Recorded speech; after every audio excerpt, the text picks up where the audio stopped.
আপনারা যারা আমার ফ্যান ফলোয়ার আছেন বিভিন্ন সময় বিভিন্নভাবে আমার উপর কষ্ট পেয়েছেন, তাদের উদ্দেশ্যে একজন সাবেক এমপি হিসাবে আমি দুটি কথা বলতে চাই।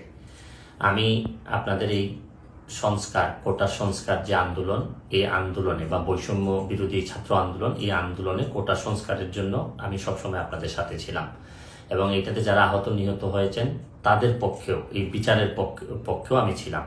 কিন্তু আমার ব্যর্থতা হচ্ছে কি, আমি আপনাদেরকে বুঝাইতে পারি নাই। এটার জন্য আমি সম্পূর্ণ ব্যর্থ হয়েছি এবং আমি এই ব্যর্থ হওয়ার জন্য আমার যারা ফলোয়ার আছেন, যারা আমাকে নিয়ে প্রত্যাশা করেছেন, সবার কাছে আমি দুঃখ প্রকাশ করতেছি। আমি আপনাদেরকে আরেকটি কথা বলতে চাই। এখন যে কাঠামোগত সংস্কার আপনারা চাচ্ছেন, দেখেন এই সংস্কারের জন্য আমি বহু বছর আগে থেকেই কাজ করে যাচ্ছি। আপনারা দেখেন এই দুর্নীতির বিরুদ্ধে যুদ্ধ গত 15 বছরে আপনারা যে 2-3 জন মানুষ দুর্নীতির বিরুদ্ধে সোচ্চার ছিলেন, এর মধ্যে হয়তো আমাকে একজন আপনারা পাবেন। আপনারা জানেন যে আমি এস আলমের বিরুদ্ধে নিজে বাদী হয়ে মামলা করছি টাকা পাচারের জন্য। আপনারা জানেন যে আওয়ামী লীগের বর্তমান কমিটির যিনি প্রচার সম্পাদক আব্দুস সুবহান গোলাপ, তার আমেরিকাতে 9 বাড়ি থাকা নিয়ে আমি নিজে বাদী হয়ে মামলা করছি। আমি পুলিশের সাবেক আইজিপি বেনজিরের বিরুদ্ধে নিজে বাদী হয়ে দুদকে মামলা করছি।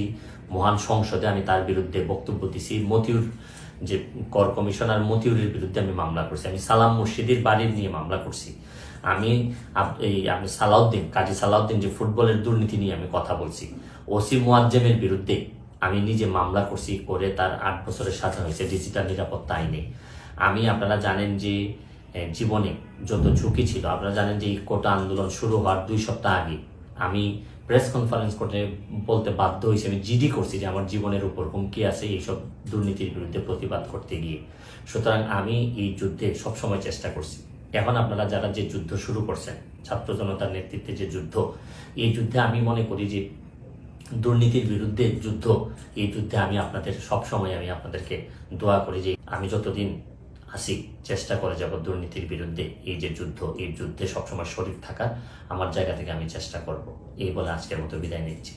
ভালো থাকুক আমার বাংলাদেশ, ভালো